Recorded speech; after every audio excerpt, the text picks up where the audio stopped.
오늘은 대강절 둘째 주일입니다. 대강절은 예수님께서 이 땅에 오신 성탄을 맞이하기 4주 전부터 예수님의 오심을 기다리는 의미의 절기를 말합니다. 오늘 대강절 둘째 주일을 맞이하여서 오늘 우리는 함께 마태복음 1장 18절 이하에 있는 말씀을 봉독했는데요. 오늘 설교 제목은 18절에 나와 있는 예수 그리스도의 나심은 이러하니라입니다. 오늘 예수 그리스도의 나심이 어떠했는지 오늘 말씀 속에서 함께 살펴보고, 또 오늘을 살아가는 우리에게 특별히 대강절을 맞이하여 성탄을 준비하는 우리의 마음과 우리의 삶을 점검하는 오늘 이 예배의 자리가 되기를 바랍니다. 먼저 오늘 18절 예수 그리스도의 나심은 이러하니라 라고 그렇게 시작을 하고 있습니다. 예수 그리스도의 나심, 나타 또는 태어나다 라는 의미인데요, 여기 나심이라는 단어의 헬라어는 게네시스라는 단어를 씁니다. 영어로 얘기하면 제네시스입니다. 시작, 기원을 의미합니다. 헬라어 성경으로 이제 구약을 번역했던 70인역에 게네시스라는 제목의 성경이 있습니다. 혹시 아십니까?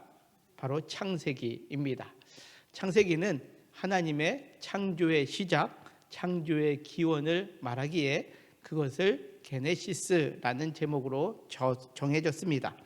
신약에서 이제 하나님께서 예수 그리스도를 통하여 우리에게 구원을 베풀어 주시는 것, 이것을 오늘 예수 그리스도의 나심, 예수 그리스도의 게네시스, 시작, 기원으로 이야기할 수 있습니다.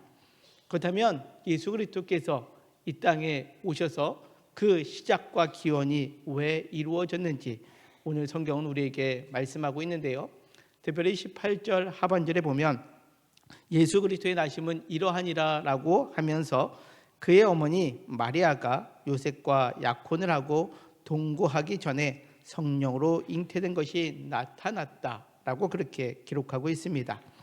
자, 예수님께서 이 땅에 나타나심의 첫 번째 모습을 예수님의 어머니 마리아가 요셉과 약혼하고 동거하기 전에 성령으로 잉태되었다라는 거죠. 오늘 이 18절의 의미를 잘 이해하기 위해서는 예수님 당시의 유대인들의 결혼 풍습을 우리가 이해할 필요가 있습니다. 유대인들은 결혼을 할 때 2번 결혼을 합니다.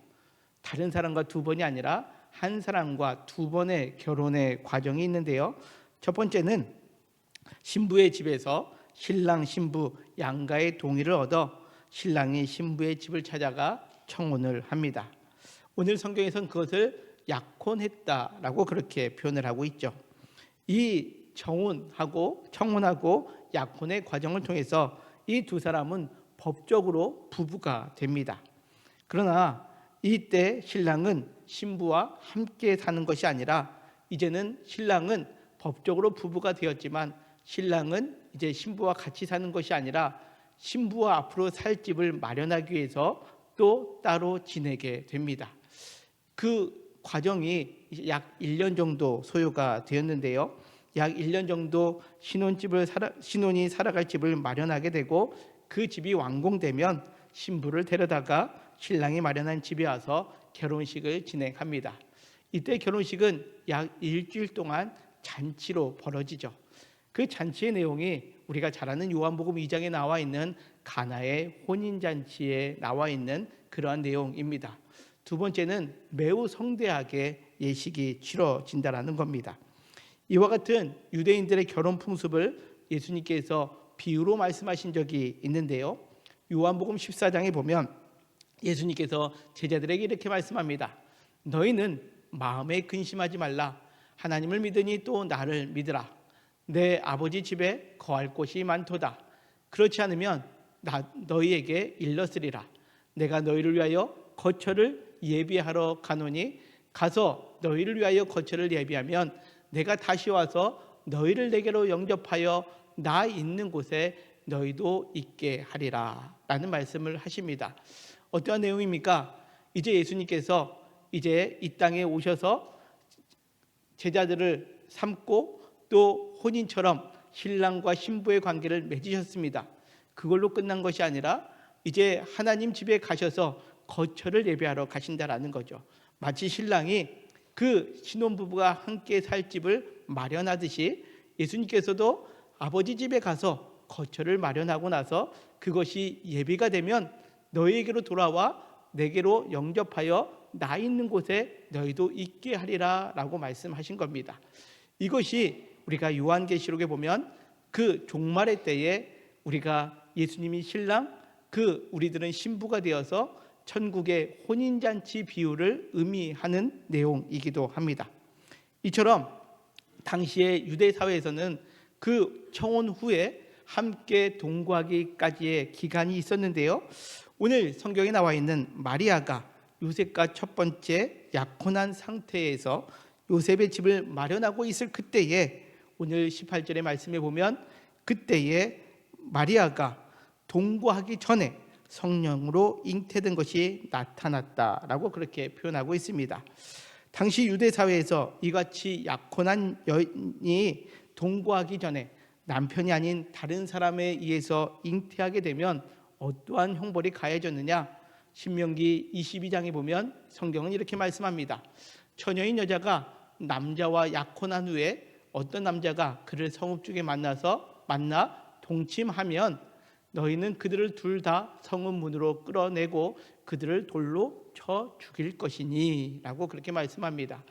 이처럼 첫 번째 약혼한 후에 정식적으로 함께 살기 직전까지 그 과정 속에 다른 이와 동침하게 되는 과정이 있었다면 돌로 쳐 죽여야 되는 상황이 있었다라는 거죠. 이것은 하나님의 백성이 지켜야 될 율법이었습니다. 이 과정은 어찌나 도덕적으로 악하게 생각하였던지 율법 가운데 가장 처참한 처형 방식인 돌로 쳐 죽일 것을 성경은 명하고 있습니다.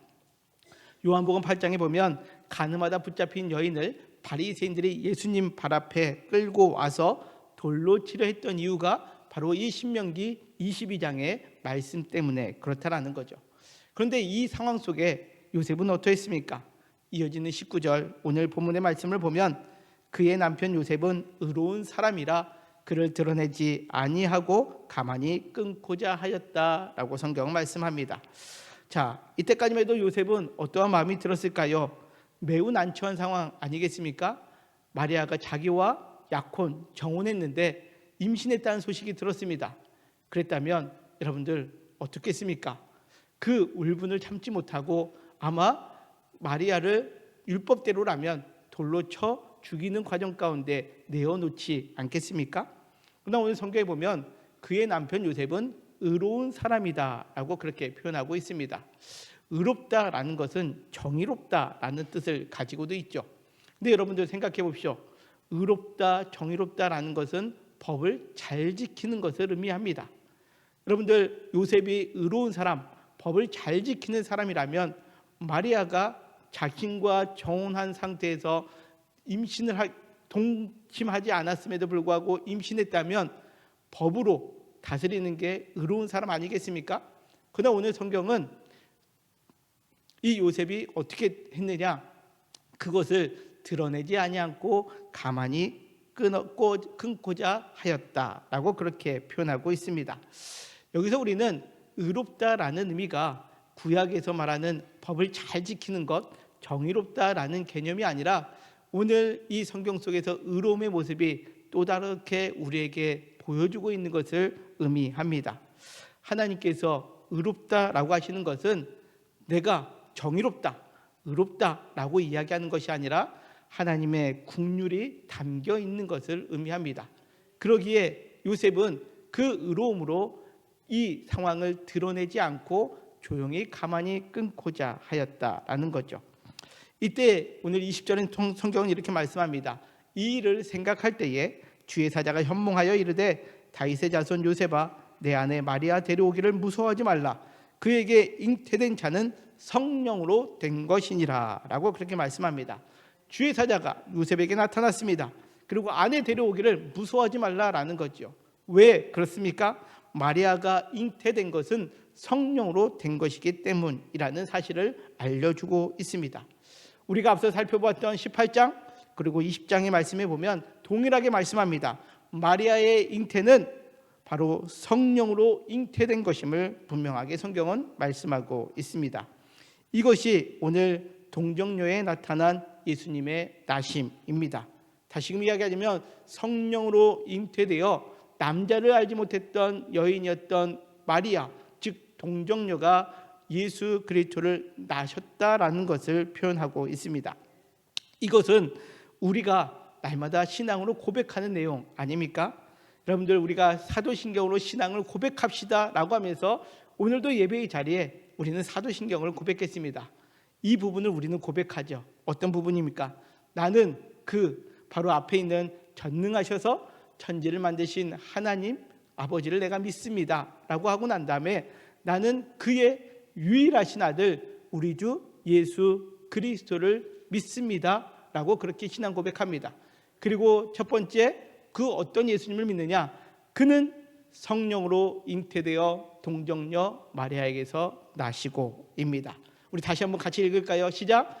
그는 성령으로 잉태되어 동정녀 마리아에게서 나시고. 이것이 사도신경을 통한 우리의 신앙의 고백입니다. 여러분들에게 묻겠습니다.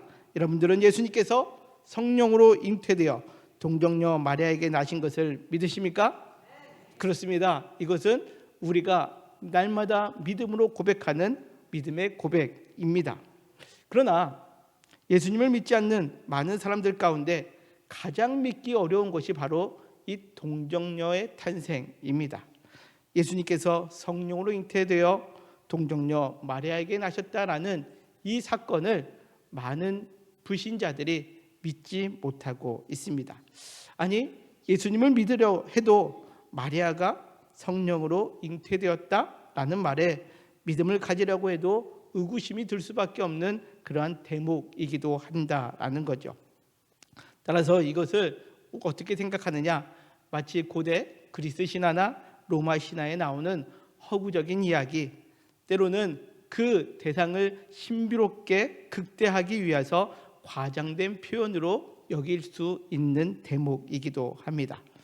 그렇다면 우리는 여기서 한 가지 또 생각해 볼 것이 있다면, 우리는 이렇게 사람들이, 불신자들이 이 동정녀 마리아에 의해서 예수님이 태어나심, 이것을 잘 믿지 못한다면 성경에서는 왜 이것을 강조하고 있느냐라는 거죠. 차라리 이 내용을 살짝 빼면 더 많은 사람들이 예수님을 위대한 분으로, 또 우리를 위하여 죽으신 분으로 우리가 받아들일 수 있는 것 아니겠습니까? 그러나 성경에서는 우리의 신앙의 고백을 담아 예수님께서 성령으로 잉태되어 동정녀 마리아에게 나심을 우리에게 왜 강조하고 이것이 왜 중요하게 여기는지를 우리에게 늘 그렇게 표현하고 있는 것일까요? 지난번에 계속해서 말씀드린 것처럼 성경에서 모든 사람은 죄인이라고 표현하고 있습니다. 왜 그렇습니까? 죄는 우리가 무언가를 잘못했던, 도덕적으로 잘못한 것을 의미하는 것이 아니라 성경에서의 죄는 하나님을 벗어난 상태를 의미합니다. 언제 벗어났습니까? 아담이 선악과를 따먹음으로 인하여 하나님과의 관계에서 벗어났기 때문에 그렇습니다. 아담은 하나님의 형상대로 지음받은 피조물이었습니다. 근데 뱀이 유혹을 하죠. 어떻게 유혹을 합니까? 이 선악과를 따먹으면 하나님처럼 된다라는 거죠. 피조물의 위치에서 하나님처럼 되고자 하는 그 의심, 그 욕망을 불어넣었을 때에 사람은 그 선악과를 따먹음으로 말미암아 피조물의 위치를 상실하고 하나님과의 관계에서 벗어난 것, 이것이 죄를 의미합니다. 이것을 가장 정확하게 표현하고 있는 것이 로마서 5장 12절입니다. 우리 같이 한번 읽겠습니다. 시작. 그러므로 한 사람으로 말미암아 죄가 세상에 들어오고 죄로 말미암아 사망이 들어왔나니 이와 같이 모든 사람이 죄를 지었으므로 사망이 모든 사람에게 이르렀느니라. 아멘. 그렇습니다. 한 사람, 아담이 범죄함으로 말미암아 아담이 그 피조물의 이치를 상실하여 하나님과의 관계에서 벗어남으로 인하여 죄가 세상에 들어오게 되었다라는 거죠. 그리고 그 죄로 말미암아 사망이 들어왔고 모든 사람이 죄를 지었다. 나는 죄를 지은 적이 없어요 라고 말하는 사람도 있지만 그 자체가 하나님으로부터 벗어나 있다라는 것을 의미합니다. 그러기에 우리 모두가 하나님으로부터 벗어난 죄에 지어진 상태이기에 사망이 모든 사람들에게 이르게 되었다라는 거죠. 결국 사람은 하나님으로부터 벗어나 있는 상태가 되었습니다. 그래서 로마서 3장 23절은 이렇게 말씀합니다. 모든 사람이 죄를 범하였음에 하나님의 영광에 이르지 못하더니 라고 그렇게 말씀합니다. 한번 하나님께로부터 벗어난 인생이 하나님께로 직접 찾아갈 수 없는 상태가 되었음을 의미합니다. 만약 예수님께서 일반적으로 남성의 씨에 의해서 이 땅에 오셨다면 예수님도 모든 사람들처럼 어떠한 존재가 됩니까? 죄인으로 이 땅에 오시게 되는 것을 의미합니다.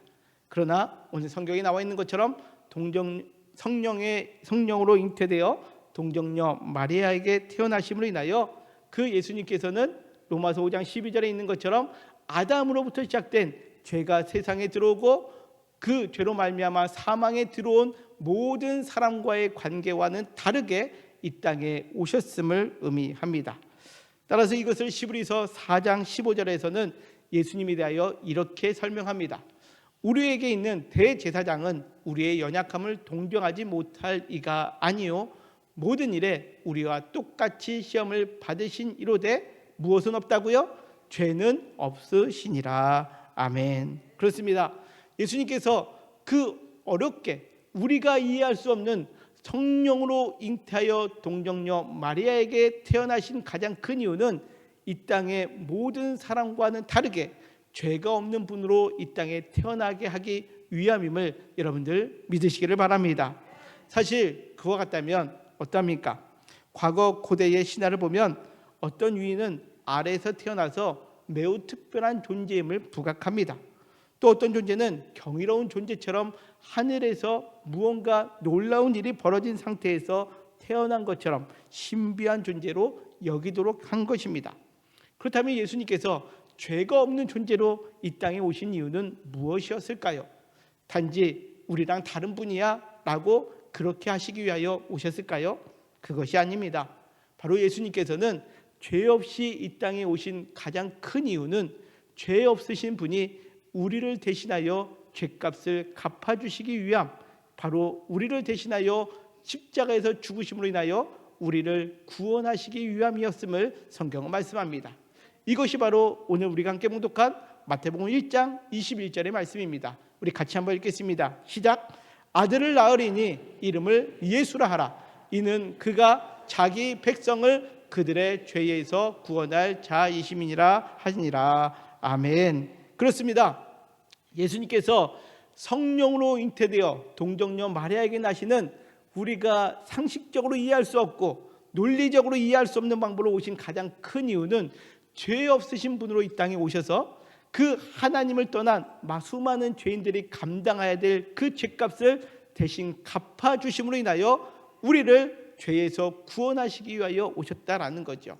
따라서 이것은 예수님 스스로가 높아지기 위하여 예수님을 다른 이들과 달리 경이롭게 보이기 위하여 오신 것이 아니라 바로 우리를 위하여 우리를 구원하시기 위하여 이 땅에 오셨음을 의미합니다.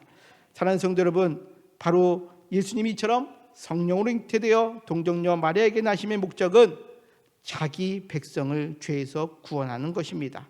다시 말해 우리 인간을 구원하시기 위하여 이 땅에 태어나셨음을 의미합니다. 로마서 6장 23절에 이렇게 말씀합니다.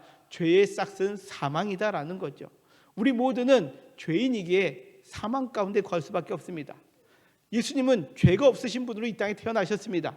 그러기에 죽으실 필요가 없으신 분이었죠. 그러나 우리의 모든 죄값을 대신 갚아주시기 위하여 죄가 없으신 분이 우리를 대신하여 죽으신 겁니다. 이것을 우리는 바로 믿는 것, 그 대속의 은혜를 믿었을 때에 우리로 하여금 구원의 은혜를 베풀어 주셨음을 의미합니다. 그러기에 사도행전 4장 12절은 이렇게 말씀합니다. 다른 이로서는 구원을 받을 수 없나니 천하 사람 중에 구원을 받을 만한 다른 이름을 우리에게 주신 일이 없음이라 하였더라 라는 겁니다. 하나님께서 이 땅의 모든 사람들을 구원하시기 위하여 예수님을 보내주셨는데 바로 그분만이 죄 없이 이 땅에 오셔서 우리의 죄를 감당하시기 위하여 오셨던 분이심을 성경은 말씀합니다. 그러기에 우리의 구원은 오직 유일하신 예수 그리스도를 믿음으로 말미암아 구원받게 됨을 여러분들 믿으시기를 바랍니다. 예수님께서 동정녀 마리아에게 태어나신 것, 성령으로 잉태되어 동정녀 마리아에게 태어나신 것은 바로 우리를 구원하시기 위한 유일한 하나님의 섭리였음을 성경은 말씀합니다. 이것을 우리는 어떻게 해야 된다고요? 사도행전 16장 31절에 이렇게 말씀합니다. 주 예수를 믿으라. 그리하면 너와 내 집이 구원을 받는다라는 거죠. 예수님께서 나를 위하여 대신하여 죄값을 치러주신 것을 믿으면 바로 우리가 구원받는다라는 거죠. 죄의 사망에 거하는 것이 아니라 이제는 하나님께서 우리로 하여금 이제는 구원받게 하여 주신다라는 거죠. 그러기에 로마서 10장 9절은 또 이렇게 말씀합니다. 내가 만일 내 이름으로 주 예수를 주로 시인하며 또 하나님께서 그를 죽은 자 가운데 살리신 것을 내 마음에 믿으면 구원을 받으리라 라는 거죠. 여러분들에게 묻겠습니다. 여러분들 오늘 혹 내가 예수님의 그 성령으로 잉태되어 동정녀 마리아에게 나신 것을 내 지식과 내 이론과 내 논리로 이해할 수 없었다면 오늘 이 시간 예배의 자리를 통하여 믿음으로 이것을 고백하는 저와 우리 모두가 되어 모두가 구원의 은혜 가운데 머무시기를 주님의 이름으로 간절히 소망합니다. 그래서 우리의 입으로 시인할 때 바로 주 예수 그리스도께서 나의 구원자가 되시고 그것을 마음으로 믿으면 우리는 구원받게 됨을 오늘 성경은 말씀합니다. 그렇다면 하나님께서 왜 예수님을 이러한 방식으로 우리에게 보내주셨을까요? 그것은 다른 것에 있지 않습니다. 바로 하나님이 우리를 너무나도 사랑하셨기 때문에 그렇습니다. 요한복음 3장 16절입니다. 16절 17절 우리 같이 한번 읽겠습니다. 시작. 하나님이 세상을 이처럼 사랑하사 독생자를 주셨으니 이는 그를 믿는 자마다 멸망하지 않고 영생을 얻게 하려 하심이라. 하나님이 그 아들을 세상에 보내신 것은 세상을 심판하려 하심이 아니요 그로 말미암아 세상이 구원을 받게 하려 하심이라. 아멘. 오늘 이 시간 예수님께서 성령으로 잉태되어 동정녀 마리아에게 나심을 믿음으로 고백함으로 말미암아 우리 모두가 심판과 멸망당하는 인생이 아니라 구원과 영생을 누리는 이 대강절을 맞이하는 저와 우리 모두가 되시기를 주님의 이름으로 간절히 축원합니다.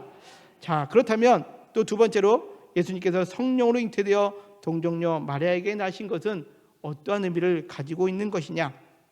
이것은 인간의 노력, 인간의 수고를 넘어 하나님의 능력으로 이루어졌음을 성경은 말씀합니다. 누가복음 1장 35절에 있는 말씀인데요. 천사 가브리엘이 마리아에게 잉태할 것을 먼저 고지하는 내용입니다. 그때 마리아에게 이렇게 말합니다. 천사가 대답하여 이르되 성령이 내게 임하시고 지극히 높으신 이의 능력이 너를 덮으시리니 이러므로 나실 바 거룩한 이는 하나님의 아들이라 일컬어지리라. 아멘. 그렇습니다. 하나님의 아들로 이 땅에 태어나시기 위하여 성령으로 잉태되었음을 성경은 우리에게 말씀합니다. 이것은 하나님의 능력입니다. 이 하나님의 능력으로 우리에게 하나님의 아들 되시는 분이 이 땅에 오시게 되었음을 의미합니다. 이것을 우리는 성육신 사건이라고 그렇게 말합니다. 예수님께서 요셉의 아들이었다면 훌륭한 선지자가 될 수 있고 훌륭한 교사가 될 수 있지만 하나님의 아들은 될 수 없었습니다. 예수님께서 이 성령으로 잉태되었기에 동정녀 마리아에게 나셨기에 하나님의 능력으로 하나님의 아들이 되셨음을 우리에게 말씀합니다. 이것을 오늘 성경은 우리에게 이렇게 말씀합니다. 마태복음 1장 23절에 있는 말씀인데요. 같이 읽겠습니다. 시작. 보라, 처녀가 잉태하여 아들을 낳을 것이요 그의 이름은 임마누엘이라 하리라 하셨으니 이를 번역한즉 하나님이 우리와 함께 계시다 함이라. 아멘. 그렇습니다. 성령으로 잉태되어 동정녀 마리아에게 태어나신 예수님은 우리를 죄에서 구원하시기 위하여 이 땅에 오셨다가 훅 가시는 분이 아니라 하나님이 우리와 함께 하시기 위하여 오신 분이심을 의미합니다. 그러기에 하나님의 아들이 되시는 분이셨다라는 거죠. 이 마태복음 1장 23절에 임마누엘, 하나님이 우리와 함께 하시는 하나님은 언제까지 우리와 함께 하시느냐? 마태복음 28장 20절 맨 마지막 절에 성경은 또 이렇게 말씀합니다. 같이 읽을까요? 시작. 내가 너에게 분부한 모든 것을 가르쳐 지키게 하라.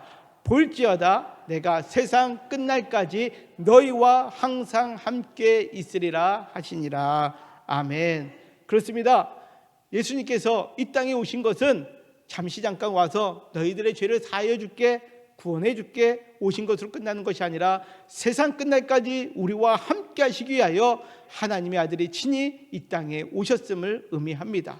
사랑하는 성도 여러분, 오늘 이 시간에도 하나님이 우리와 함께 하시는 임마누엘의 은혜가 있음을 여러분들 믿으십니까? 그렇습니다. 우리는 이 믿음으로 대강절을 맞이하고 성탄을 기쁨으로 맞이할 수 있는 겁니다. 우리는 우리 스스로 죄값을 해결할 수 없었습니다. 그러기에 죄 없으신 분이 성령으로 잉태되어 이 땅에 오심으로 말미암아 우리의 죄값을 갚아주시고 우리를 구원해 주셨습니다. 이 땅의 삶을 살아가면서 여전히 연약합니다. 부족합니다. 걱정 근심 많은 인생입니다. 그 인생 가운데 임마누엘로 함께 하시기 위하여 주님은 이 땅에 오셨다라는 거죠. 사랑하는 성도 여러분, 이 우리를 구원하시기 위하여 이 땅에 오신 예수님, 그리고 우리와 늘 항상 함께 하시기 위하여 임마누엘 오신 그 예수님, 그 예수님을 더 깊이 묵상하며 믿음으로 고백하는 이 대강절 둘째 주일을 맞이하는 저와 우리 모두가 되시기를 주님의 이름으로 간절히 축원합니다. 자, 그렇다면 오늘 성경에서 예수 그리스도의 나심은 전적인 하나님의 일하심이었음을 우리에게 말씀하고 있습니다. 그 하나님의 일하심 가운데 오늘 본문에 한 사람이 등장을 합니다. 그 사람은 요셉입니다. 하나님께서 우리를 죄에서 구원하시기 위하여, 그리고 우리와 항상 함께 하시기 위하여 오셨는데, 그 오심을 오늘 요셉은 순종함으로 그것을 온전히 이루어 갈 수 있도록 했다라는 거죠. 마태복음 1장 24절 25절에 있는 말씀입니다. 우리 같이 한번 읽겠습니다. 요셉이 잠에서 깨어 일어나 주의 사자의 분부대로 행하여 그의 아내를 데려왔으나 아들을 낳기까지 동침하지 아니하더니 나음의 이름을 예수라 하니라. 아멘.